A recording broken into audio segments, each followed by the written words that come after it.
बिस्मिल्लाहिर्रहमानिर्रहीम। अस्सलाम वालेकुम नाज़रीन, प्रोग्राम सिटी एट 10 में मैं हूँ आपकी मेज़बान अना यूसुफ। उम्मीद आप सब लोग ठीक ठाक होंगे। वीकेंड है, अपना वीकेंड अच्छे से प्लान कीजिए। और अच्छे से प्लान मैं इसलिए कहती हूँ कि ये वो अपॉर्चुनिटी है, ये वो टाइम है जो आप अपनों के साथ गुजार सकते हैं। पूरा हफ्ता आप स्टूडेंट स्कूल जाते हैं, कॉलेज यूनिवर्सिटी, हम ऑफिसेज़ में होते हैं। सो ये वो टाइम होता है कि आप एक आधी छुट्टी है, आप घर बैठे अपने घर वालों को टाइम दें, बातचीत करें, शेयरिंग करें, अपने बच्चों से उनके इश्यूज़ पूछें, उनके हल निकालें, उनको टाइम दें और थोड़ा सा गैजेट से अपने बच्चों को दूर करें। कमरों में बैठ के अगर हम फ़ोन करके मोबाइल पर बुला रहे हैं कि अच्छा जी बाहर आजे, खाने का टाइम हो गया है, और ये हर घर की कहानी है। मैं ऐसे कहूँ, मेरे अपने घर में अक्सर ये हो रहा होता है, मैं ऊपर हूँ, मुझे फ़ोन आ रहा है जी आजे खाने का टाइम हो गया, नीचे आ जाए।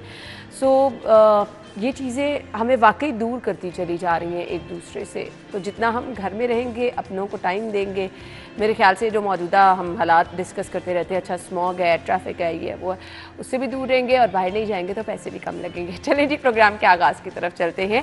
आगाज़ में सबसे पहले हमने जी आज की खबरें डिस्कस करनी है। हमारे साथ हमारे सीनियर रिपोर्टर्स मौजूद है। आमिर रज़ा खान साहब, वकास अहमद ने हमें ज्वाइन किया है। अस्सलाम वालेकुम। वालेकुम अस्सलाम। क्या हाल चले आपके? अल्लाह करम। वकास साहब ठीक ठाक है? मैं तो सीरियसली 100% से ऊपर ठीक होगा जब आपने आपकी बात सुनी है कि वीकेंड पे आपने गुजारना कैसे है, पॉजिटिव थिंकिंग के साथ। अच्छी बात है। वाकई ऐसे बच्चों को दूर ना रखें, फैमिली बच्चों को नहीं, बच्चों को गैजेट से दूर ना रखें, थोड़ा खुद को गैजेट से दूर रखें, पॉजिटिव यूज भी कराएं ना। खुद गैजेट से दूर रखें। खुद रहेंगे तो पेरेंट्स रहेंगे बस आप खुद रहेंगे तो ऑटोमेटिकली आपको भी कोई बोलने सुनने वाला चाहिए, आपको भी कोई बात करने वाला उनको भी चाहिए। ऑनेस्टली स्पीकिंग, मैं बीइंग अ मदर बताऊं, मैं शादी से पहले जिस तरह मोबाइल यूज़ करती थी, मैं अब बिल्कुल नहीं कर सकती हूँ। मेरी तो दौड़ लगी होती है, मतलब यहाँ से ऑफिस से जाओ और अपने बच्चों को देखना, कोई इतना टाइम एज सच मिलता है। अपने बच्चों की और खामद की शिकायत लगानी बंद करो और फैमिली के साथ जो भी कल, क्योंकि छुट्टी होगी, तो कल का प्लान मैं आज ही करूंगा कि सुबह नाश्ता क्या करना है। अच्छा, वैसे ये हमारे घर में भी होता है, हम रात को प्लान कर लेते हैं कि सुबह रात खाने से पहले ये होता है कि अभी तो खाना खा लेंगे, अब सुबह नाश्ता क्या करेंगे। हमारे घर में भी ऐसा छुट्टी में यही होता है, और खाना भी डिसाइड कर लेते हैं, रात के खाने पे डिसाइड हो जाए। मेरी तो पूरी कोशिश है कि कल जो है वो दास कुलचे खाऊं, शहर जाऊं आमना के साथ और वही छोटे से लेके आऊं और वहाँ से वो पूरी हलवा, क्योंकि वो खाती नहीं है बाहर शहर वाला, वो अंदरून शहर वाला खाती है। देखिए ना, ये छोटी छोटी खुशियाँ कितना आपको खुश उसको जाके वो अपनी गलियाँ, वो बाजार, वो लोग, वो माहौल, वो सारी चीज़ें दिखाऊं, जो भी, चाहे आप उसको कहीं गंदमंदी है, लेकिन वो मेरा आपको जहाँ से खुशी मिलती है, गुजारना है ना, वक्त को इकट्ठा आपको जहाँ से खुशी मिलती है, आप अपनी फैमिली के साथ बाहर जाएं और अपने तरीके से अपनी लाइफ को स्पेंड करें, घर रहें, अपने तरीके से लाइफ को स्पेंड करें। मकसद सिर्फ ये है कि अपने के पास रहें और खुश रहें और खुश रहने भी दें, ये ज़्यादा ज़रूरी है, रहने दें। अच्छा जी, आज की खबरों की तरफ।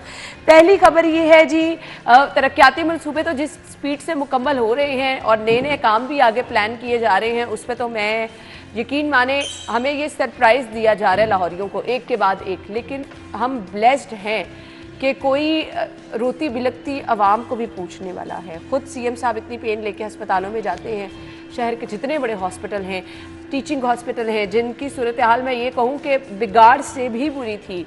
ऑपरेशन थिएटर देख लें, इमरजेंसी देख लें, वॉशरूम्स देख लें, व्हीलचेयर का मामला हो गया, हर चीज़ ख़राब थी।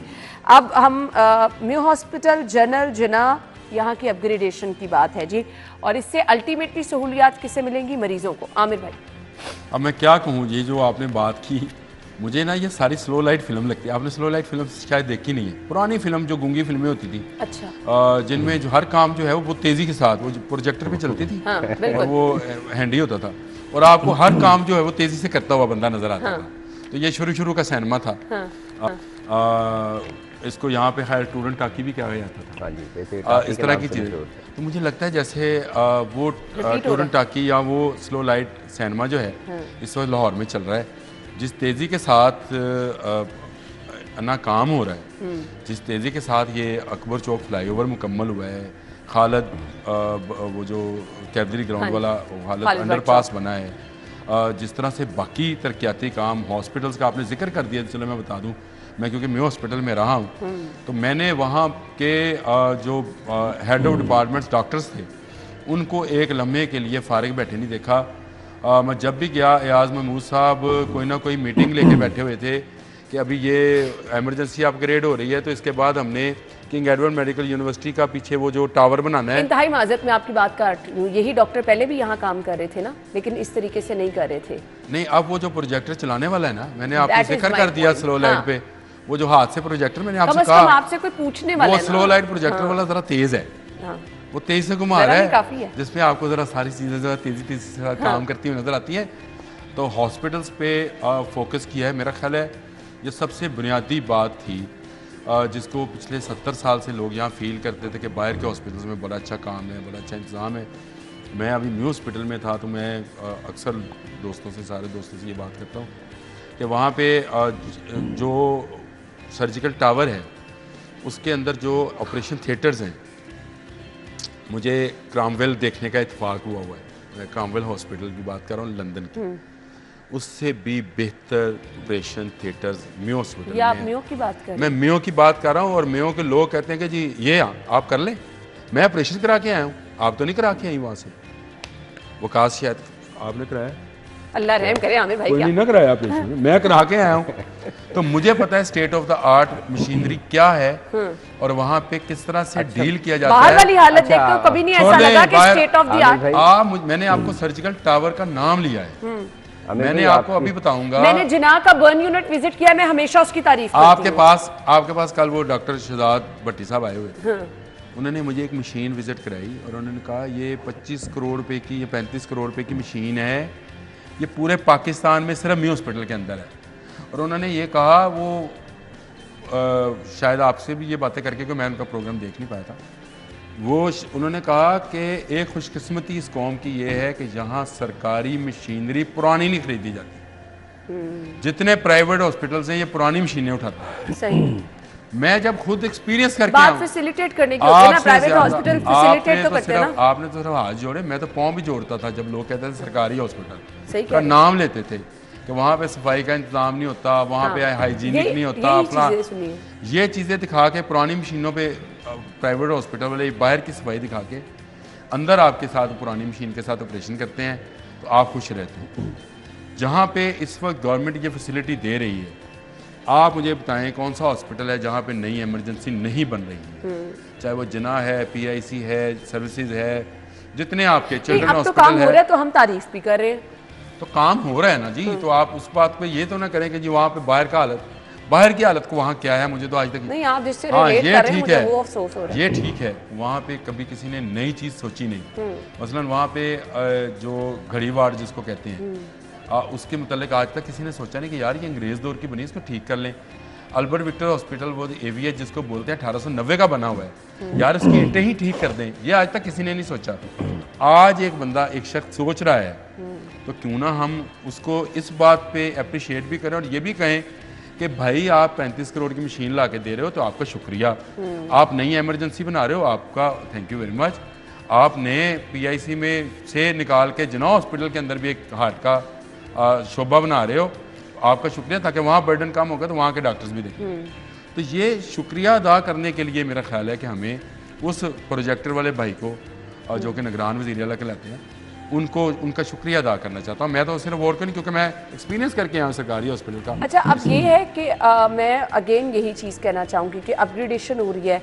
चिल्ड्रन हॉस्पिटल में भी आप अलहदा से एक बेड्स में इजाफा कर रहे हैं, हर हॉस्पिटल में ये हो रहा है, लेकिन अब वहाँ पर मॉनिटरिंग सख्त करने की भी ज़रूरत है। जहाँ जहाँ आप अपग्रेडेशन कर रहे हैं, वकास एग्री करते हैं, क्योंकि आपके मरीज़ अगर रोते हुए लगते रहेंगे, उनको इलाज नहीं फराहम होगा, तो फिर उसका फ़ायदा क्या है? अब क्या CM से आप बार बार जाके विजिट करें? इस बात का जो खदशात थे, इनका इजहार तो CM साहब ने पिछले दिनों खुद कर दिया डॉक्टर के साथ कन्वर्सेशन में। उन्होंने कहा कि सिस्टम ठीक इसी तरह से हो सकता है कि आप ओनरशिप लें। हाँ, अभी अमर भी बात कर रहे थे ना म्यो हॉस्पिटल, और आपने हाथ जोड़े थे। फ़र्क अमर भाई मेरी नज़र में ये है, जो ट्रस्ट है ना, ये इंटेंशनली गवर्नमेंट इंफ्रास्ट्रक्चर को या गवर्नमेंट इंस्टीट्यूशंस को डिसग्रेस किया गया है।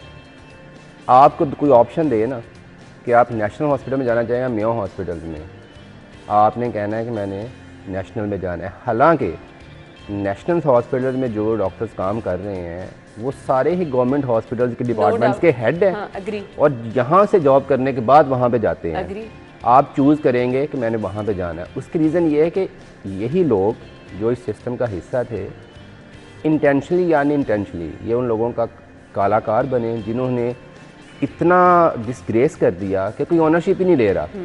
यही बात सीएम साहब ने कही कि आपने हमें कहा कि ये इक्विपमेंट हमें चाहिए। भाई ये इक्विपमेंट तो गवर्नमेंट ने आपको ला के दे दिया, मशीनरी ला के दे दी, इंफ्रास्ट्रक्चर आपको बना दिया। उसके बाद उस अदारे को रन डॉक्टर्स ने करना है, तो डॉक्टर्स ऑनरशिप लेंगे तो काम होगा।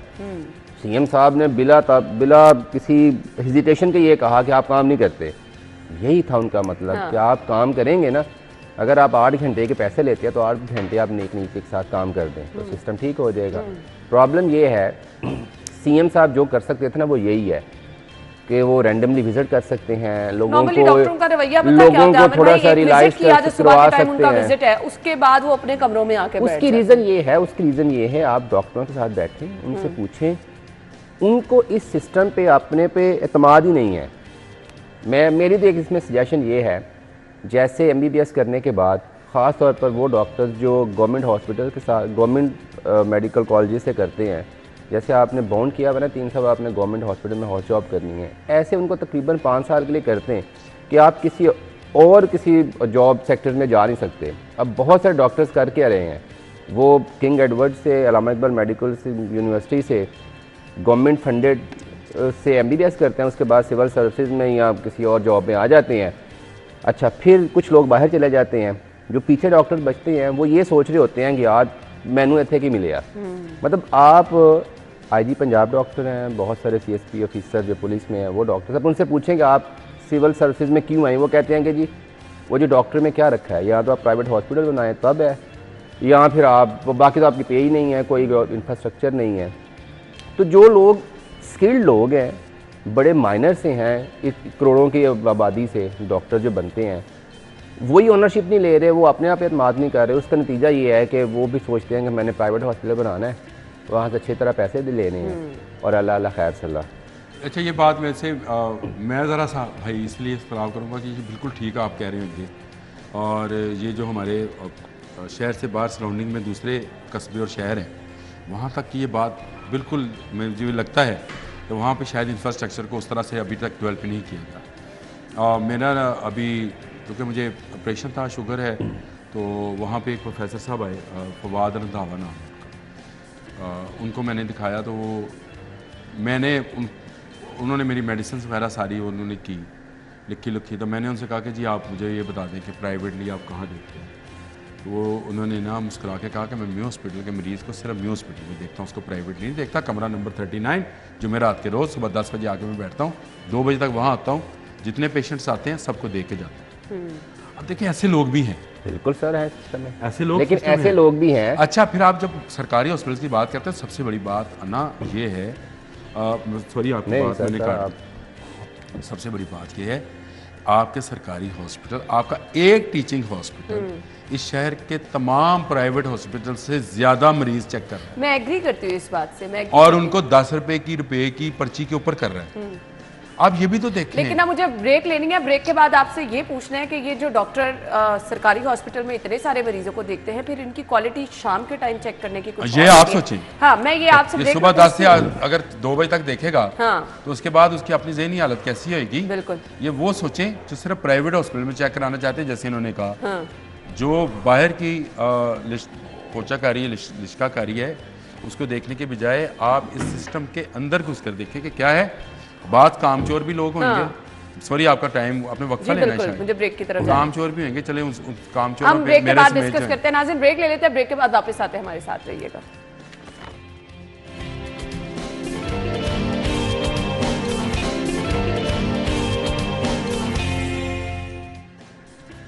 Welcome back once again. माजरत के साथ आमिर भाई, इंतहाई माजरत, मेरे ख्याल से आप डॉक्टर्स का साथ दे रहे थे कि बहुत बर्डन है उनके ऊपर।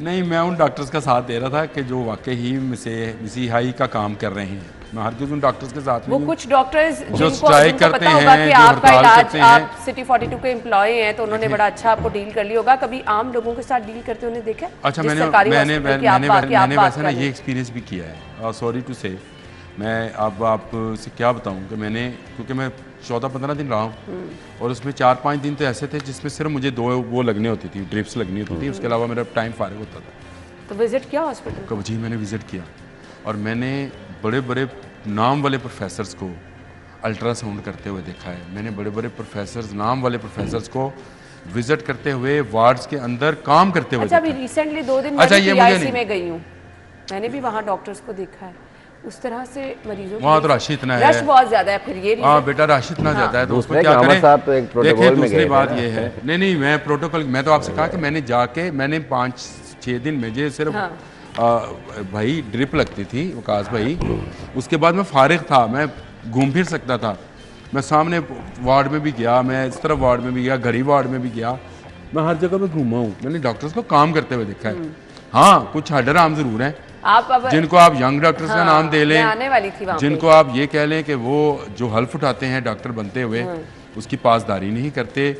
दुनिया में किसी मुल्क के अंदर ये नहीं होता कि डॉक्टर्स हड़ताल कर दें, और हमारे यहाँ पे बात वो अपना प्रोटेस्ट रिकॉर्ड जरूर करवाते हैं, मरीज का इलाज नहीं छोड़ते। यहाँ मरीज बिलक रहे होते हैं, आप हड़ताल। प्रोटेस्ट जरूर होता है दुनिया भर में, इंग्लैंड में भी होता है, लेकिन रिस्पॉन्सिबिलिटी क्या होती है।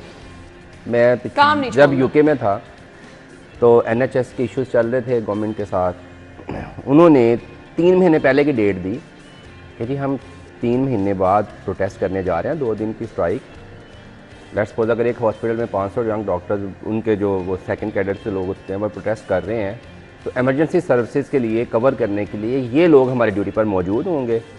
अगर गवर्नमेंट समझती है कि ये लोग कम हैं तो गवर्नमेंट खुद से मैनेज करे लोगों को। Even the day of protest, उस दिन भी वो इतनी रिस्पॉन्सिबिलिटी लेते हैं, वो कहते हैं कि अगर एक एमरजेंसी पेशेंट हॉस्पिटल में आया, अगर डॉक्टर वहाँ पे मौजूद नहीं है हमारी स्ट्राइक की वजह से, तो वो हम रिस्पॉन्सिबल है। फ़र्क ये है, ये इनका राइट है। देखें ये तब वो भी तब बनता है जब आपकी एक्सेस नहीं हो रही गवर्नमेंट तक ना।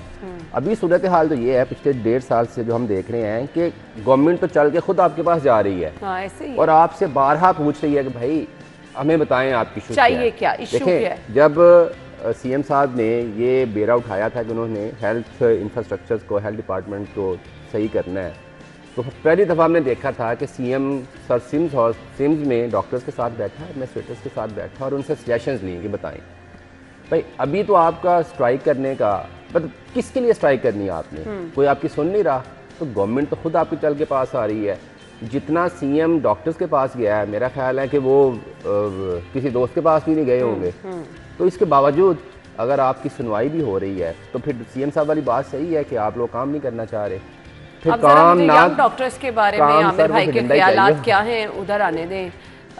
ये प्रेशर ग्रुप बना था यंग डॉक्टर्स ना, इसको माफिया के ब्लैकमेलर्स हैं ऑनेस्टली स्पीकिंग। ये एक प्रेशर ग्रुप बना था जो बनते एक माफिया की शक्ल या एक ऐसे ग्रुप की शक्ल तैयार कर गया जो काम का ना करने का बहाना ढूंढते। मसलन अग्री, कोई लवाहक आए वो लड़ पड़े, जी हम भी मानते हैं इस बात को कि वो कोई तल्ख कलामी करता है। एक मरीज को अपने लेके आए ना, तो लेट्स सपोज अगर मैं किसी को लेके गई, मैं परेशान हूँ, मैंने ऊंची बोल दिया, वो एहतजाज करके बैठ जाए, वो कहेंगे जी हम हड़ताल कर रहे हैं, जाओ जिससे इलाज करवाना है करवा लो। ये जो तरीकाकार है ये गलत है। और पढ़े लिखे लोग, डॉक्टर्स लोग ऐसे गुंडागर्दी करते हैं। इसमें हुकूमत को अपनी रेट कायम करनी चाहिए, इनको उठाकर इनको जो शहर से बाहर हॉस्पिटल्स हैं वहाँ पर भेजना चाहिए, वहाँ पे काम कराना चाहिए। ये सरकारी मुलाजम है यंग डॉक्टर्स जो हैं, ये कोई ऊपर से उतरी हुई चीज़ नहीं है जो है ना, उनसे इनको तनख्वाह मिलती है। ये कोई ऐसी बात नहीं है। लेकिन मसला यहाँ पे ये है कि अगर इनके जायज़ मुतालबात है तो हुकूमत की नाअहली है, मैं ये समझता हूँ। और अगर नजायज़ है तो तब भी हुकूमत की ये नाअहली है कि वो इनको आज तक लगाम नहीं डाल सकी। ये बाहर निकलते हैं, ये शोर होगा करते हैं, ये कभी किसी को मारते हैं, कभी बसों को आग लगाते हैं, कभी जलसे जुलूस करते हैं। डॉक्टर्स का ये काम आज के दिन तक आप मुझे बताएं, गज़ा में जो डॉक्टर्स काम कर रहे हैं, क्या उन्होंने कहा हम पर बम गिर रहे हैं? हम तो नहीं काम करेंगे। सही कह रहे हैं। बम गिर रहे हैं उनके ऊपर, मिसाइल से हमला किया जा रहा है। बिल्कुल अग्री। और उनके बच्चे उनके सामने जान से जा रहे हैं, शहीद हो रहे हैं, उनके अपने बच्चे, और वो काम कर रहे हैं। वो काम कर रहे हैं। जनाजा पढ़ाते हुए की फुटेज आपको सिर्फ ये यंग डॉक्टर्स को दिखाएं कि वो जनाजा भी खुद पढ़ाते हैं, गुस्ल भी खुद दे रहे हैं, दफना भी खुद रहे हैं, और इलाज भी खुद, लोगों का इलाज भी खुद कर रहे हैं और छोड़ भी नहीं रहे। मतलब क्यों कहते भाई हम ड्यूटी से टांग कटी है, बेटे की डॉक्टर बाप ऑपरेशन कर रहा है उसका, वो ये कहकर कि जी मैं तो अब काम नहीं करूंगा, बम गिर रहे तो मैं कैसे काम कर सकता हूँ। उनको तो इन दिनों की तनख्वाह उस तरह से नहीं मिल रही है, मुझे नहीं ख्याल मिल रही है, कुछ भी नहीं है, खाने को रोटी नहीं मिल रही, दवाई नहीं मिल रही, पानी नहीं मिल रहा। तो क्या इन पर इतनी बड़ी आफत है कि ये काम छोड़ के बैठ गए जी कि हम तो काम नहीं करेंगे, क्योंकि किसी ने तलब कलामी की थी, क्योंकि किसी ने हुकूमत ने हमारा मुतालबा नहीं माना था, क्योंकि मेरा ग्रेड नहीं बनाया जा रहा। कहा जा रहा है ये सजेशन बहुत आपने बेस्ट दिया कि इनकी तरफ गौर करना चाहिए। फिर मजेदार बात ये है कि ये दौरान ड्यूटी सब कुछ करते हैं। हाँ भाई आप ड्यूटी के बाद कर लें 2 घंटे का ऐसे वकास माजरत मुझे ब्रेक का कहा जा रहा है, ब्रेक के बाद आपको ज्वाइन करते हैं।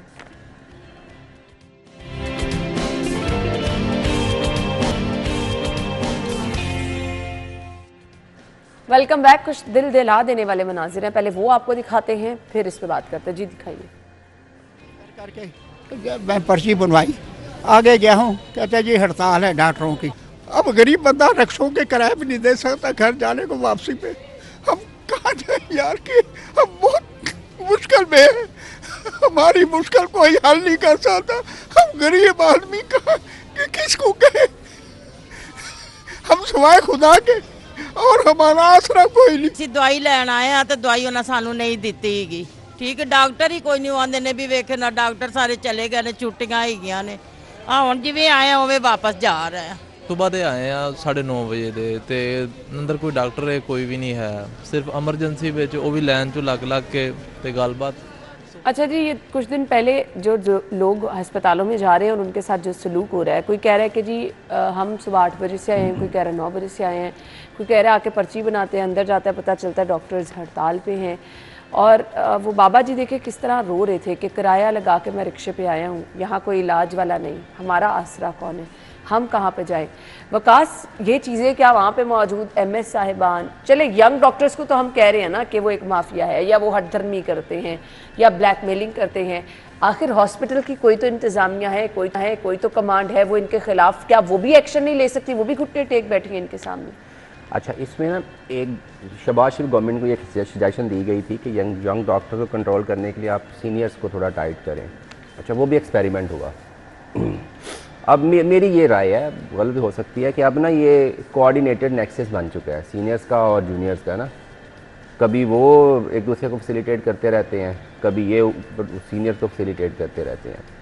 ब्रेक से पहले आप जो बात कर रही थी ना कि शायद इनके मुतालबात, आमिर भाई ने बात की, मेरा ख्याल है कि इनके मुतालबात कोई नहीं है।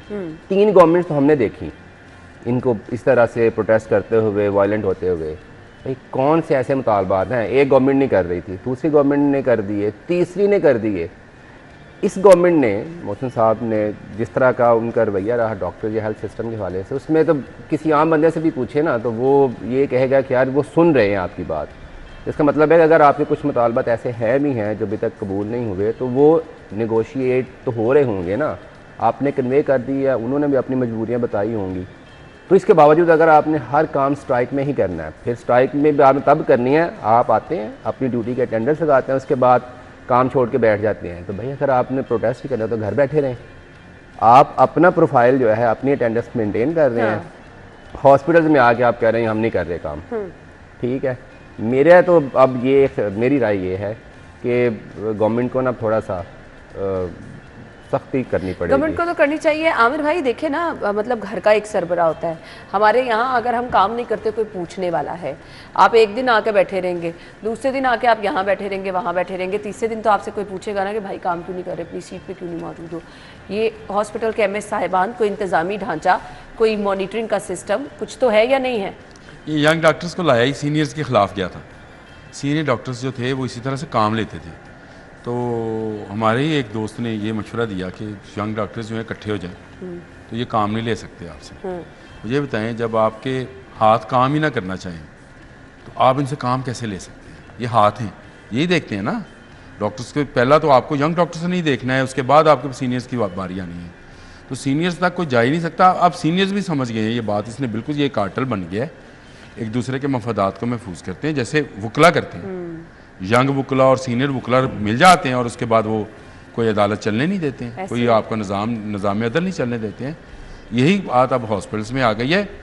इसके लिए कोई ना कोई तो मैकेनिज़्म बनाना पड़ेगा, कोई ना कोई तो हमें मुतबादल। पाकिस्तान हर साल हज़ारों की तादाद में यूनिवर्सिटी से डॉक्टर निकालता है, तो इसका मतलब है हमारे पास डॉक्टर्स आ रहे हैं। इसका ये भी नहीं है कि हम भांज कौम है, हमें डॉक्टर बाहर से कोई इंपोर्ट करने पड़ते हैं। आहिस्ता आहिस्ता आसानी के साथ आराम के साथ इनसे छुटकारा हासिल किया जाए। जाएं अपने प्राइवेट क्लिनिक्स करें, किसी प्राइवेट हॉस्पिटल में जॉब करते हैं करें, वहाँ हड़ताल करते हैं करें। आखिरकार ये जो डॉक्टर प्राइवेट हॉस्पिटल्स में काम करते हैं उनको वो कितनी हड़ताल करते हैं? ये सिर्फ सरकार पे रोक डालने के लिए है। वो बात नहीं और करने देते प्राइवेट एडमिनिस्ट्रेशन। इनको इसने बिल्कुल ठीक बात की है। 3 गवर्नमेंट्स तो हम देख चुके हैं और हर गवर्नमेंट की आगे बेबस रही है। हर गवर्नमेंट की ऑपोजिशन जो है इनके साथ मिल जाती है। बिल्कुल ऐसे ही है। हमें याद है शहबाज शरीफ के दौर में यास्मीन राशिद इनके साथ मिले थे। यास्मीन राशिद के दौर में नून लीग वाले जाके इनके साथ बैठते थे। शर्म आनी चाहिए इनको भी, ऐसे सियासतदानों को शर्म आनी चाहिए, मतलब चाहे वो किसी पार्टी से भी है। सियासत करनी अभी निगरान हुकूमत है तभी, और इनके मुतालबात मैं आपको बताऊं ये कभी ख़त्म नहीं होंगे। इंसान का मुतालबा कभी ख़त्म नहीं होता है। आज आप एक हल करेंगे कल वो दूसरा दे दूसरा। बस वो जब एहतजाज वो तीरा बन गया तो फिर हर वो समझते हैं कि ये डर गए, अब अगला दे दो इनको। उससे डर गए फिर उससे अगला दे दो। जो डर गया सो मर गया और हुकूमत डर रही है इनसे। अभी भी लोगों का इलाज नहीं ना हो रहा था, हड़ताल में भी तो नहीं ना हो रहा, तो फिर उठाकर फेंके बाहर इनको। लेकिन आप मुझे ये बता दें, हर हॉस्पिटल को अगर हम देखें, शहर के बड़े टीचिंग हॉस्पिटल को, वहाँ पर जितनी यंग डॉक्टर्स की तादाद है, फिर क्या ये चीज़ ठीक है कि इनके आगे घुटने ही टेकने पड़ेंगे? उठाकर फेंक दो बाहर। नई तहजीब के अंडे हैं गंदे, मैंने नहीं कहा हुआ, अल्लामा इकबाल ने कहा हुआ है। जो गंदे अंडे हैं ना उनको उठाकर बाहर फेंके, वो बाकी अंडों को भी खराब कर। हल फिर कोई नहीं है, फिर ऑप्शन यही रह गई है। थैंक यू सो मच, आप लोग के वक्त का बहुत बहुत शुक्रिया। आप लोगों से गुजारिश ये है कि चाहे आप अस्पतालों में जा रहे हैं, चाहे आप बाय रोड पे सफ़र कर रहे हैं, अपना एक्सपीरियंस ज़रूर शेयर करें, अपना फीडबैक ज़रूर दें, जो इश्यूज़ हैं हमें बताएं। इंशाल्लाह आपकी आवाज़ हुकाम बाला तक पहुँचाई जाएगी। बाकी जहाँ तक रह गया इस माफिया का रोल, इनके हाथों तो बहुत सारे लोग मजबूर हैं। मुझे पता है कि अस्पतालों में जब जाना पड़ता है कितना दिल परेशान होता है जब आप अपने किसी प्यारे को लेकर या अपनी तकलीफ़ में जाते हैं अस्पताल में, और आगे जाके आपको ये पता चलता है कि आज डॉक्टर्स का एहतजाज है, कोई डॉक्टर नहीं देखेगा और आपको वहाँ से ऑल द वे वापस जाना पड़ता है। तो यकीन माने बहुत परेशानी होती है। लेकिन अल्लाह ताला ने इनको भी दिल दिया है, इनको मसीहा कहा जाता है। इनको भी थोड़ा सोचना है, गौर फिक्र करना है कि अगर यहाँ तक अल्लाह ताला ने इनको पहुँचाया है, जब कोई इलाज के लिए आता है तो उसको होता है कि जी इस डॉक्टर ने ही हमें इससे हमें आराम आ जाएगा और ये हमें तंदुरुस्त कर सकता है। खुदा के बाद वो आप पे यकीन कर रहे होते हैं। ड्यूटी कर लें इसी के साथ, हम भी इनके साथ बैठेंगे। हाँ, कम से कम काम तो करो। हाँ बिल्कुल, कम से कम काम तो करो, लोगों की परेशानी तो हल करो। जिस चीज़ के लिए आप हल्फ उठाते हैं आप उस पर नहीं पूरा उतरेंगे तो फिर दूसरी कोई बात ही नहीं रह जाती। खैर, हमने ब्रेक और हेडलाइंस होंगी, फिर आपको ज्वाइन करेंगे। जिनकी बर्थडे है उनको भी विश करेंगे, हमारे मेहमान भी हमें ज्वाइन करेंगे। बड़ा ही ज़बरदस्त आज का हमारा टॉपिक होगा, आपने कहीं नहीं जाना, हमारे साथ ही रहना।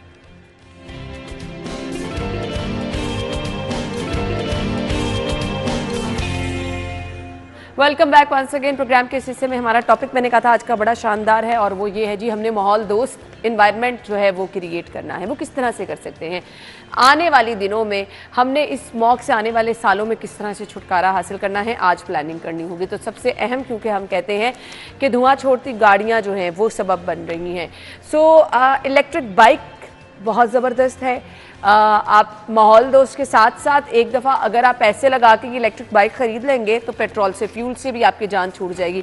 फिर इंतज़ार नहीं रहेगा कि अच्छा पहली को पेट्रोल कम होने जा रहा है, ज़्यादा होने जा रहा है, 15 तारीख को क्या अनाउंसमेंट होने जा रही है। आप इस झंझट से बाहर निकल आएंगे और आप बड़े सेफ तरीके से अपनी मंजिल पर भी पहुँच सकेंगे। अब बहुत सारे लोग कहते हैं इसके फ़ीचर्स क्या हैं, अगर हम लाख, 2 लाख, 1.5 लाख रुपए की बाइक ले लेंगे तो वो ख़राब ना हो जाए। सो उसके फ़ीचर्स हमें बताएंगे। हमारे साथ हमारे रिपोर्टर मौजूद होंगे। Arbaaz Khan, over to you. Petrol की बढ़ती हुई कीमतों से तो हर कोई वाकिफ़ है, मगर क्योंकि हम जिंदा दिलाने लाहौर हैं, हम भी घरों में नहीं बैठ सकते, हमने भी घूमना फिरना है, उसके लिए हमें जो है वो मोटरसाइकिल चाहिए। लेकिन पेट्रोल की कीमत की वजह से जो है वो आजकल घूमना फिरना मुश्किल हो चुका है। उसी का हल लेकर जो है वो मैं आपके पास आ चुका हूँ। मेरे पीछे आप देख सकते हैं काफ़ी खूबसूरत किस्म की और एक बहुत मुनफरिद अंदाज की जो है वो स्कूटी मौजूद है। जितना ही मुनफरिद इसका रंग है उतने ही मुनफरिद इसके फ़ीचर हैं। अब ये देखने में तो वो पुराने ज़माने की वेस्पा से बहुत बेहतर है और उसी के साथ साथ इसके अंदर जो फीचर्स हैं वो भी काफ़ी बेहतर हैं। इस वक्त मेरे साथ मौजूद हैं जो कि इनकी बाइक है, इनसे थोड़ा सा जानने की कोशिश करते हैं। हमें बताइएगा कि इस बाइक में और एक जो सादा वेस्पा होता है उसमें क्या 6 बैटरियाँ हैं और तकरीबन ये 6 घंटे में चार्ज होती है और 95 किलोमीटर चलती हैं। इसमें 1200 वोल्ट की बैटरी लगी हुई है। और इसकी 1.5 साल की गारंटी है कंपनी की तरफ से, 1.5 साल की मोटर की 1.5 साल, और ये वाटर प्रूफ है, पानी का कोई डर नहीं, जहाँ मर्जी जैसे मर्जी चलाए। आपने ये बात की कि ये वाटर प्रूफ है, सब कुछ है, लेकिन क्योंकि इलेक्ट्रिक चीज़ है, नाजुक हो सकती है, हम लोगों के अंदर ये सोचने में आता है, तो ये कितनी पायदार है, कितनी देर ये चलेगी? ये तकरीबन मार्केट में इसमें कितनी भी स्कूटी है, सबसे ज़्यादा पायदार ये है। और इसमें जो गाड़ी का फ्रेम है, जिसमें सब मुकम्मल गाड़ी खड़ी है, उसकी 3 साल की गारंटी है। इसमें कोई मसला नहीं है, बहुत ज़्यादा सेल हो रही है अल्हम्दुलिल्लाह, ज़्यादातर लड़कियाँ लेके जा रही हैं। आपने सुना कि ये काफ़ी पायदार है, इसके ऊपर बैठ के भी देखते हैं कि ये कितनी जो है वो पायदार है। अभी इसको हम वीडियो के बाद चलाकर भी देखेंगे, थोड़ा बहुत वैसे ही आगे करके आपको दिखाते हैं। और वैसे लग तो काफ़ी पायदार ही है और अच्छी क्वालिटी की जो है ये बनी हुई लग रही है। मगर अब हम जो है कुछ और भी यहाँ पर बाइक्स मौजूद हैं, उनकी तरफ भी चलते हैं, उनको भी देखते हैं। ये तो आपने देखी जो है बड़ी वाली मोटरसाइकिल, और जैसे कि इनके दुकानदार ने भी कहा कि जो लेडीज़ हैं उनके लिए ये काफ़ी फ़ायदेमंद हो सकती है। इसी के साथ अगर लेडीज़ के साथ छोटे बच्चे हों तो उनके लिए भी यहाँ पर जो है वो एक इलेक्ट्रिक स्कूटर मौजूद है। हमने पिछले इलेक्ट्रिक स्कूटर की बात की है, उससे थोड़ा सा कम जान में है, इसके हवाले से भी जो है वो मज़ीद तफसीलात जानने की कोशिश करते हैं। सर मैं ये बताइएगा कि इसकी क्या तफसीलात है? सर इसमें 4 बैटरी हैं, 1.25 यूनिट बिजली का लेती हैं और 70 से 80 किलोमीटर तक ये जा सकती हैं। ज़्यादातर ये बच्चों के लिए बहुत अच्छी है, जो अकेडमी वगैरह के लिए ना, उनके लिए तो बहुत अच्छी है गाड़ी और अल्हम्दुलिल्लाह चल रही है। अच्छा मुझे बताइएगा कि सबसे ज़रूरी सवाल पाकिस्तानी होने के नाते, जो पिछला स्कूटर हमने देखा जो कि थोड़ा बड़ा था और ये जो छोटा वाला है, इन दोनों की कीमतें क्या हैं? जी जो बड़े वाला है वो 2,20,000 का और जो छोटे वाला 1,55,000 का है।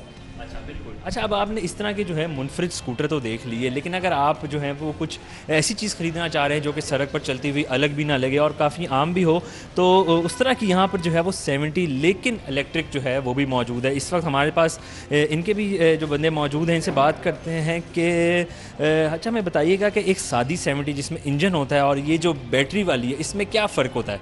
जी भाई इन दोनों में डिफरेंट ये है कि वो होती है सीसी, ठीक है, जैसे 70 सीसी 125, ठीक है, इसमें ना वाट्स होते हैं, ठीक है। अब ये क्रोन ईवी ये है बाइक, इलेक्ट्रॉनिक बाइक है, ये क्रोन कंपनी की है, तो इसमें आपको ये 1000 वाट्स की ये बाइक है, ठीक है। इसमें आपको ना इंजन ऑयल की टेंशन है, ना ट्यूनिंग की टेंशन है, सिर्फ आपने रेडी टू यूज़ करनी है और आपने परचेज़ करनी है और ये रेडी है। आपने बात की कि ये रेडी टू परचेज़ है, और क्योंकि हम पाकिस्तान में रहते हैं, हम पेट्रोल के पैसे तो बचा रहे हैं, लेकिन इसकी अपनी कीमत क्या है, कितना फ़र्क है और कितनी देर में इंसान एक आम बंदे के पैसे पूरे हो सकते हैं? भाई देखें ये डिपेंड है यूज़ करने में, ठीक है। अब ये इसकी प्राइस है 220, इसकी प्राइस है 2,20,000 प्राइस है, ठीक है। ये वन टाइम इन्वेस्टमेंट है, ठीक है। अगर आप देखें कि 70 वगैरह में अगर परचेजिंग करते हैं तो उसके बाद आपने उसका इंजन ऑयल, आपने उसकी चीज़ें, उसके मेंटेनेंस, आपने हर चीज़ देखनी है, ठीक है। लेकिन इसकी 220 की प्राइस है, ठीक है। लेकिन आपके सामने ये आयरन फास्ट फेट बैटरी लगी है इसमें 19 सेल्स के साथ, ठीक है। आपने इसको एक बार चार्ज करना है, ये आपको 80 to 90 किलोमीटर्स आपको पर चार्ज पे देगी। अच्छा तो मुझे बताइएगा, आपने बात की कि ये बाइक 2,20,000 की एक बार की इन्वेस्टमेंट है, उसके बाद हमें जो है वो रोज़ का ख़र्चा नहीं है। एक सादी 70 की क्या कीमत होती है, वो कितनी पायदार होती है और ये जो है वो कितनी पायदार रहेगी? जी ये देखिए, जैसे इसकी बैटरी लगी हुई है, अगर आपको बारिश भी हो जाती है तो आपको इस चीज़ की टेंशन नहीं होती है कि बैटरी में पानी जाएगा, ठीक है। जैसे 70 है, 125 है, ये दूसरी बाइक्स हैं, वो भी पायदार हैं, पायदार ये भी हैं। लोग ख़राब करने को उसको भी ख़राब कर लेते हैं, ख़राब करने को इसको भी ख़राब कर लेंगे, तो आप पायदारी इसको कह सकते हैं कि आप इसको एक केयर करके चीज़ को, किसी भी चीज़ को आप यूज़ करोगे तो आपको वो लॉन्ग टाइम आपके साथ चलेगी। मतलब आप कह रहे हैं कि ये बाइक बहुत अच्छी है, पैसों के लिहाज से भी अच्छी है, और जो है इसमें वन टाइम इन्वेस्टमेंट है। तो आपके ख्याल से, अब मैं यहाँ पे आया हूँ बाइक लेने, तो मेरे ख्याल से मुझे यही वाली बाइक लेके जानी चाहिए या जो है कोई दूसरी जो है बाइक लेनी चाहिए? कंपनी के लिहाज से देखा जाए तो क्रोन ईवी इस टाइम इन डिमांड बाइक है, ठीक है। इसको आप यूज़ भी करोगे तो ये इजी टू यूज़ है। मेरे नहीं ख्याल से कि आपको इस बाइक की समझ नहीं आएगी, ठीक है। तो आप अभी इसको ट्राई भी करके देख सकते हैं, तो आपको एक चलाने में भी मज़ा आएगा, और ये एक इसकी लॉन्ग लाइफ, इसकी बैटरी की मतलब 1 ईयर की इसकी वारंटी है, ठीक है। लेकिन ये अपनी वारंटी से ज़्यादा टाइम जो है ना ये आपको तंग नहीं करती किसी भी हाँ जी बिल्कुल, आपने सुना इनका ये कहना है कि ये 2 लाख से जो है उसके करीब इसकी कीमत है। और पाकिस्तान जैसा मुल्क जहाँ पर पहले ही लाइट नहीं आती, इलेक्ट्रिक बाइक लेके मेरी यही उम्मीद और यही कोशिश होगी कि मैं इसको चार्ज रखूँ और इसके ऊपर जो है वो पूरे शहर का जो है वो चक्कर लगाऊँ। और अभी जब इस वीडियो के बाद भी जो है मेरी पूरी कोशिश है कि मैं इसको देखूँ, चेक करूँ ये कैसी बाइक है और फिर जो है वो आपको और मज़ीद बताऊँ।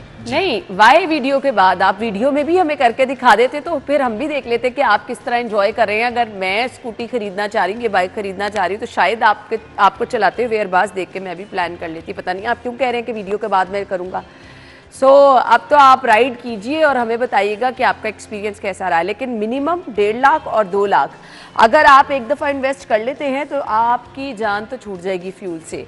ये टेंशन नहीं रहेगी कि अच्छा ऑफिस जाना है, अच्छा यूनिवर्सिटी जाना है, अच्छा कॉलेज जाना है तो मैंने फ्यूल डलवाना है। वो आप टेंशन फ्री हो जाएंगे और आप माहौल दोस्त एनवायरनमेंट को प्रोटेक्ट करने में भी आप अपना किरदार अदा कर सकेंगे।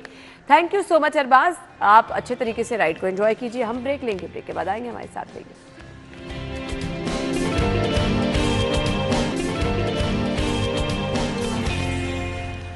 Welcome back. अरबाज हमारे साथ मौजूद थे जो कि इस टाइम राइड में मसरूफ़ होंगे, लेकिन उन्होंने इलेक्ट्रिक बाइक के जो मनाजिर दिखाए और जिस तरह से फीचर्स बताए और कीमत भी बताई। अब कीमत देख के बड़े लोगों का कंसर्न होता है कि हाय इतने पैसे लगाए, ऐसा ना हो हमारे पैसे वेस्ट हो जाए। 1.5 से 2 लाख रुपये अगर किसी ने लगाने हैं तो फीचर्स बड़ा डिटेल में पता होने और मुस्तनद राय बहुत होनी ज़रूरी है। इसके लिए हम एक्सपर्ट्स की राय आपके साथ इसलिए शेयर कर रहे हैं कि मैक्सिमम आपके जहन में, दिल में जो खदशात हैं वो दूर हो जाए कि इलेक्ट्रिक बाइक अगर आप खरीद रहे हैं तो आपको क्या फ़ायदा होने वाला है। इंजीनियर मोहम्मद अली साहब हमारे साथ मौजूद है, प्रोफेसर है यूईटी के। वेलकम कहेंगे। अस्सलाम वालेकुम। वालेकुम अस्सलाम। Thank you so much. मौजूदा स्मॉग की सूरत हाल, हम माहौल दोस्त जो एक्टिविटीज़ हैं उनकी बात करते हैं। हम आज सेफ्टी मेजर लेंगे तो आने वाले सालों में हम स्मॉग को अल्लाह हाफिज़ कह सकेंगे। धुआं छोड़ने वाली गाड़ियाँ एक बहुत बड़ी रीज़न है। अब हम इस तरफ लोगों को लेके आ रहे हैं कि लोगों को अब थोड़ी सी ये सेंस दें कि इलेक्ट्रिक गाड़ियाँ इलेक्ट्रिक बाइक की तरफ आएँ। ऑल्दो ये बजट आउट हो जाता है, बहुत महंगी भी है अगर कंपैरिजन करें आम बाइक के साथ। कुछ इसके फीचर्स जो इसको आम बाइक से डिफरेंट बनाते हैं, लोगों के लिए फ़ायदेमंद कैसे होगी, सर इस पर रोशनी डाल दीजिए। Thank you very much. E bike जैसे नाम से ही जाहिर है कि इट्स इलेक्ट्रिक बाइक और it is one of the simplest machines.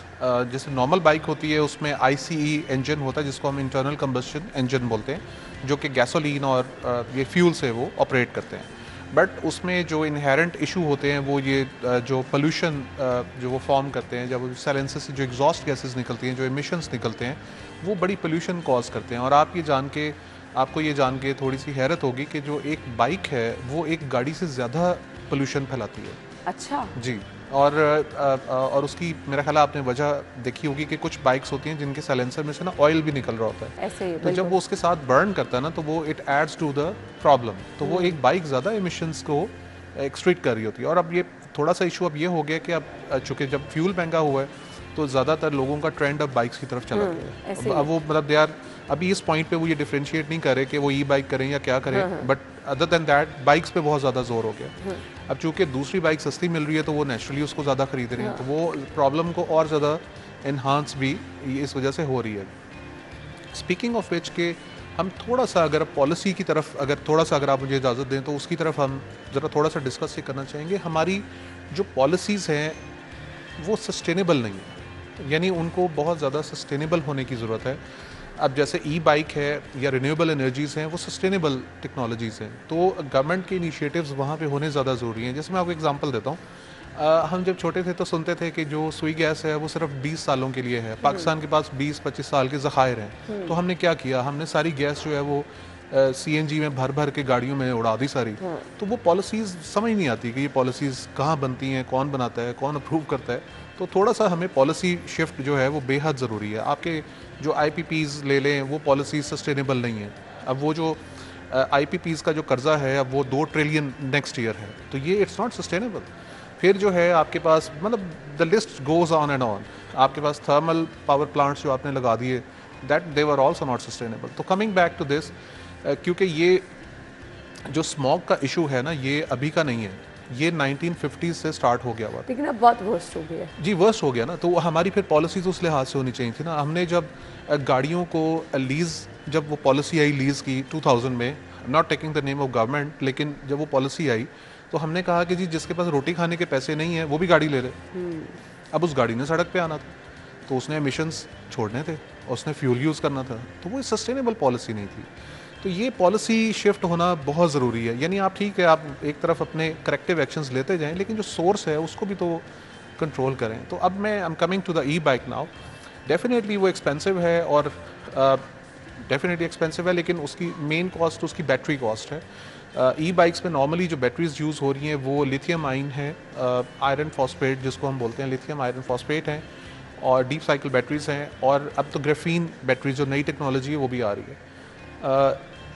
उनकी जो फ्यूल आपको बिल्कुल नहीं डलवाना पड़ता जी, फ्यूल आपको बिल्कुल फ्यूल तो आपको बिल्कुल नहीं डलवाना अच्छा, मुझे ये बता दें, हमारे इन्वायरमेंट को लेके माहौल दोस्त है, हमारा जो रोड इंफ्रास्ट्रक्चर है, इन केस अगर बारिश हो जाए तो यहाँ तो पानी इतना हो, अब आप कुछ 1-2 दिन घरों में तो नहीं, यहाँ तो बरसात में इतनी बारिश होती है, आप क्या बाइक बाहर निकालेंगे नहीं? देखें, अगर तो आपकी जो ई बाइक है अगर वो एक स्टैंडर्ड को मीट करती है, जिसमें हम डिफरेंट स्टैंडर्ड्स होते हैं, हमारे पास IP65, IP67 स्टैंडर्ड्स होते हैं, जिसमें proper water proofing with pressure आप सस्टेन करते हैं। इनक्लोजर्स होते हैं, आपने देखें जो आउटडोर कैमरास लगे होते हैं या आउटडोर इनक्लोजर्स होते हैं, बारिश में लगे होते हैं, उनको कुछ नहीं होता। अगर आपके ई बाइक्स में भी ये वाले स्टैंडर्ड्स इनकॉर्पोरेट हो जाते हैं तो फिर डेफिनेटली आप उसको बाहर लेके आप जिधर मर्जी लेके चले जाएं, तो वो उसमें मसला नहीं है। बट नॉर्मल जो स्टैंडर्ड, मैंने जो ई बाइक्स कुछ देखी हैं उनके इंक्लोजर्स कोई बड़े लोकली मेड हैं ज़रा कुछ। अब अगेन मैं बात दोबारा करूँगा स्टैंडर्ड्स की। गवर्नमेंट को ये चाहिए कि वो लैब्स इस्टेब्लिश करें, स्टैंडर्डाइजेशन करें ई बाइक्स की, कि वो बारिश में कैसे चलेंगी। मैं इसमें थोड़ा सा प्राइस कंपैरिजन बताता। मुझे ब्रेक में जाने का कहा जा रहा है। ये फीचर्स इसलिए बताए जा रहे हैं ताकि आपको पता हो कि अगर आप पैसे लगा रहे हैं तो आप अच्छी चीज़ें खरीद रहे हैं, या आपको क्या क्या चीज़ें देखनी है बाइक खरीदने से पहले। ब्रेक के बाद आपको ज्वाइन करते हैं, हमारे साथ रहिएगा।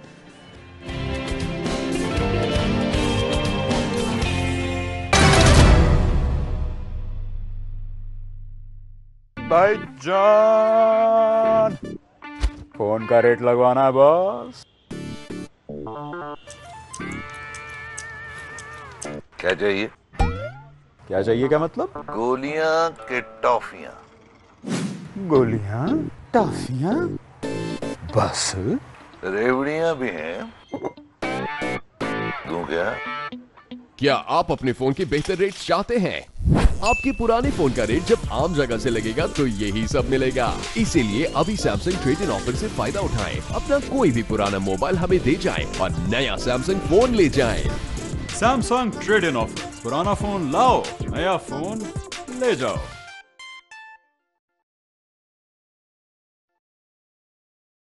कोई भी प्लॉट बुक कराएं और पाइए अपनी इन्वेस्टमेंट पर 20% तक कंफर्म मुनाफा। तो इंतजार किस बात का है, अभी फोन उठाइए और अपना प्लॉट बुक करवाएं। Wow, now that is some serious. आ गए ये फैंस भी ना। उफ, इस स्पीड का तो सीन ही कुछ और है। Hi my fan. रेडी हो जा। सेल्फी या ऑटोग्राफ? क्या स्पीड होगी? 145, 150? अरे 250 Mbps PTCL फ्लैश फाइबर है ये। ये तो हारिस और नसीम से भी ज्यादा फास्ट है।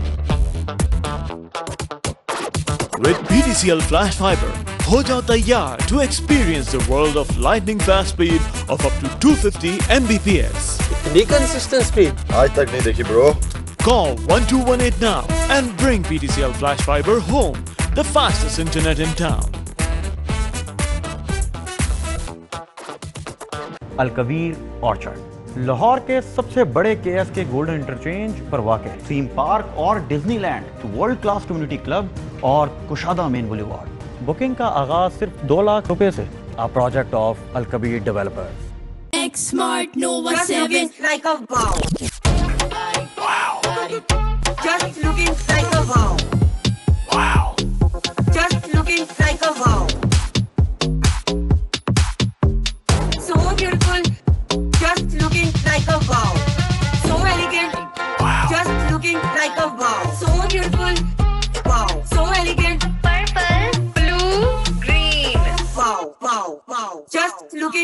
of wow. Marina sports city residencia में 3, 5, 10 मरला या 1 कनाल का प्लॉट बुक करवाएं और अपनी इन्वेस्टमेंट पर 20% तक कंफर्म मुनाफा कमाएं। तो इंतजार किस बात का है? अभी फोन उठाइए और अपना प्लॉट बुक करवाएं।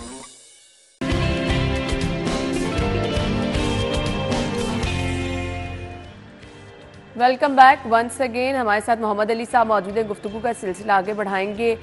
इतने सारे पैसे लगाने के बाद कोई ये तो परेशान नहीं हो सकता कि उनके पैसे ज़ाया हो गए हैं। आपने इसके फीचर्स बता दिए, मुझे ये बता दीजिएगा, कंपैरिजन भी हमने देख लिया, माहौल दोस्त तो होगी ये 100%। जी जी एब्सोल्युटली। उसमें एक पॉइंट जो रह गया था डिस्कस करना, आपको जो नॉर्मल ई बाइक है, क्योंकि आपने इन्वेस्टमेंट की है, अब आजकल जो है ना अपफ्रंट कॉस्ट से ज़्यादा एक कॉन्सेप्ट है लाइफ साइकिल कॉस्ट का। आपके किसी एक प्रोग्राम में हमने लाइफ साइकिल कॉस्ट डिस्कस की थी। तो अब अपफ्रंट कॉस्ट से ज़्यादा इंपॉर्टेंट है लाइफ साइकिल कॉस्ट। यानी आपने एक सस्ती चीज़ खरीदी लेकिन आपको वो इन अ लॉन्गर रन महंगी पड़ गई तो वो महंगी है। अगर आपने एक महंगी चीज़ खरीद ली तो इन अ लॉन्गर रन वो सस्ती पड़ गई तो वो सस्ती है। तो ये एक बहुत स्ट्रॉन्ग बिजनेस केस है एनर्जी एफिशिएंट चीज़ें खरीदने का इन जनरल। वो AC हो, वो कुछ भी हो, वो गीज़र हो, कुछ भी हो। तो ई बाइक जो है दैट इज़ वेरी एफिशिएंट, ठीक है। और उसमें जो आप के पास जो उसकी माइलेज है वो तकरीबन कोई 1 से सवा रुपया पर किलोमीटर कॉस्ट करती है, 1 से सवा रुपया। और जो नॉर्मल बाइक है वो कोई 6 रुपये कॉस्ट करती है। तो वो 6 गुना का फ़र्क है, अंदाज़ा कीजिए। So this is one of the biggest strong, मतलब एक स्ट्रॉन्ग केस है आपके पास वो लेने का। आपकी इन्वेस्टमेंट ज़ाया नहीं हुई और आपकी ये कॉस्ट जो है रिकवर हो सकती है प्रॉब्ली 2-3 साल, या डिपेंडिंग अपॉन के जो प्राइसेस क्या वेरी करती हैं बाइक्स की या फ्यूल की, या क्योंकि ये सारा उस पर डिपेंड कर रहा होता है ना ROI।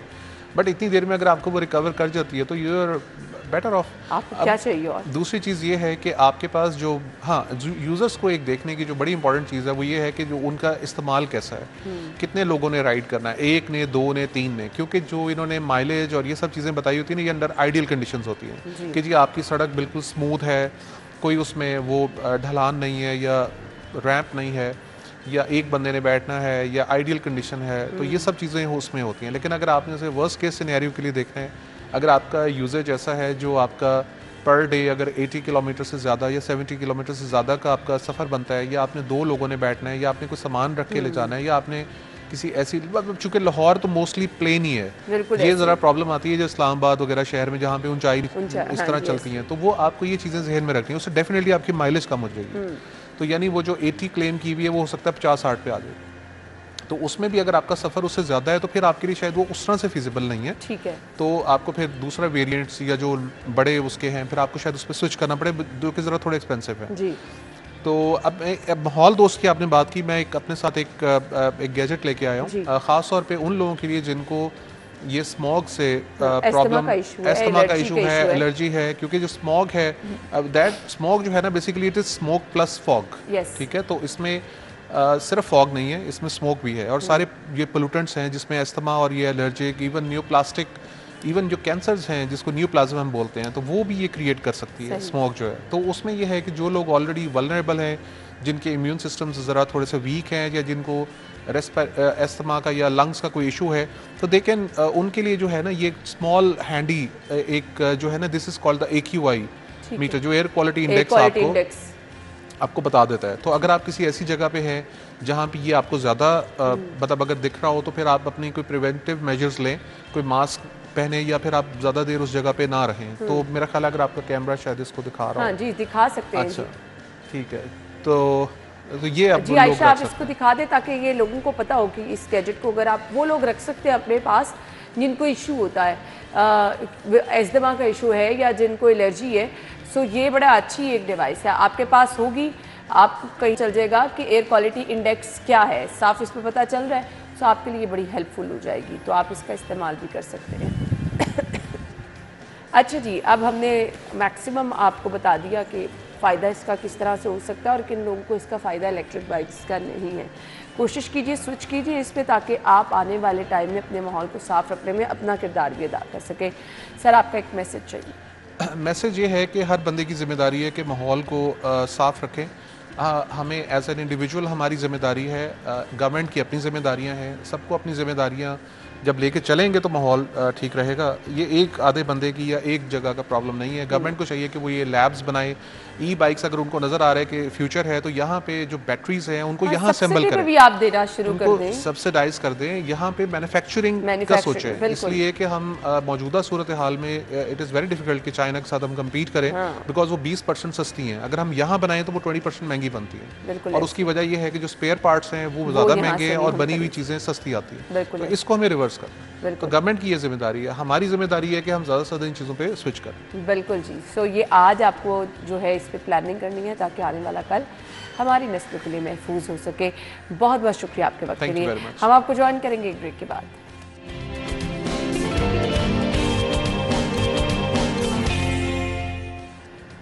Welcome back once again. आज का शो कुछ डिफरेंट भी है, स्पेशल भी है, क्योंकि जो इंकशाफ आज हम करने वाले हैं वो मैंने भी पहले नहीं सुना था। कुछ डिफरेंट इलाज है, मतलब हमने हकीमों का इलाज सुना, हमने बहुत जगह पर होम्योपैथिक की बात भी की, डॉक्टर्स का इलाज भी सुना, लेकिन ये अपनी नौयत का एक मुनफरिद इलाज है। शहद की मक्खी का डंग जो है वो अगर लग जाए तो कितनी तकलीफ होती है, लेकिन यहाँ तो शहद की मक्खी के डंग से मुख्तलिफ बीमारियों के इलाज की बात की जा रही है।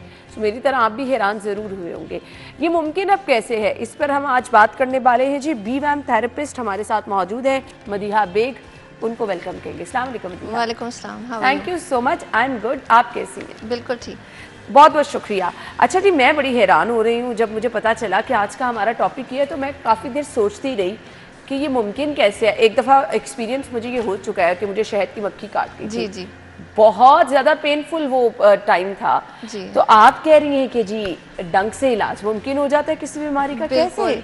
और इतना पेनफुल भी नहीं है अब, बिकॉज जो है ना, मैं डंग निकाल के ट्वीज़र्स में पकड़ के आहिस्ता आहिस्ता करती हूँ, तो वो मैं कंट्रोल करती हूँ कि आपके अंदर डंग कितना जाएगा।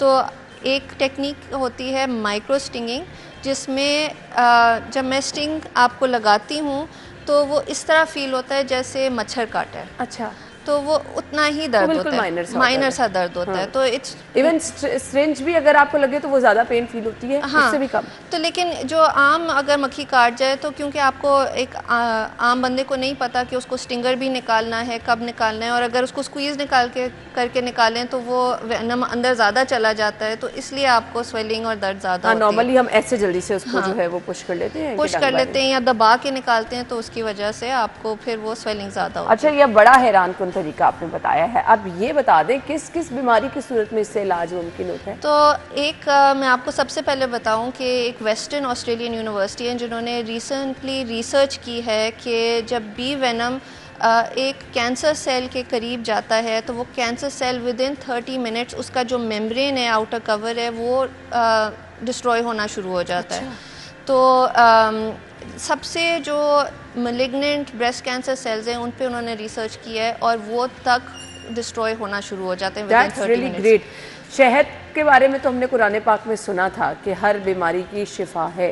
तो जो ट्रांसलेशन मुझे पता है कुरान की, उसमें लिखा हुआ है कि in the belly of the bee is liquid, मतलब बी के पेट में एक लिक्विड है जिससे देयर इज़ हीलिंग। तो जो बी वेनम है वो भी जो बी के पेट के साथ अंदर अटैच्ड है। ठीक है। तो इट्स वेरी लाइकली कि जो हीलिंग की बात हो रही कुरान में कि वो बी वेनम को इंक्लूड कर रहा है। अच्छा, आपने तो बीमारी का ही उसका नाम दिया जिससे लोग खौफजदा होते हैं, जो इलाज मर्ज समझा जाता है।